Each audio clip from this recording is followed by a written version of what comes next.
Əzizim gözəl Ulduz xanım, Aşıq Ulduz. Deyir verilişlərə getmirəm. Buna görə. Səbəbi tapaq görək niyə görə Ulduz xanım verilişə getmir. Aşıq Ulduz sönməz. İndi sönməz də var. Əvvəl Aşıq Ulduz bilirdim. İlgi izlə verilişində qonaq olub. Təbii ki, xəbəri Ölkə.az yayıb. Bəli, mən də çoxdandır Aşıq Ulduzu görmürdüm. Çünki olsaydı xəbərlər onunla bağlı nəsə mən də ictimailəşdirərdim. Və efirə çıxmamasının səbəbini məhz bu verilişdə Elgiz açıqlayıb. Deyib ki, istəyirəm düzün deyim. Yəni bilirsiniz ki, düz deyəndə hamı başlayır. Yox, elə deyil, belədir, belə deyil, belədir. O deyir, istəyirəm düzün deyim. Vallahi verilişlər xoşuma gəlmir.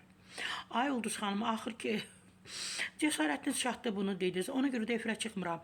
Bu yaşda gedib hansı uşağın yanında əyləşib nəyisə müzakirə etməyi xoşlamıram.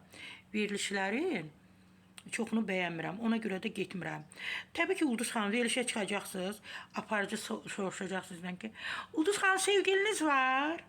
Onun neçə yaşı var? Ya da soruşacaq, Ulduz xanım bu yaşında siz doğmaq istəyirsiniz. Aparıcılarımız hər şey bunun üstündə qurub ya da soruşacaq, sevgiliniz Azərbaycandadır, Rusiyadadır, Türkiyədədir. Təbii ki, belə məqamlarda studiyanı tərk eləmək lazımdır. Elə bu başdan getməyin, nə də tərk etməyin. Əzizim Ulduz xanım, məndən bu qədər. Öpürəm sizi. Sara Səfra Bahadur.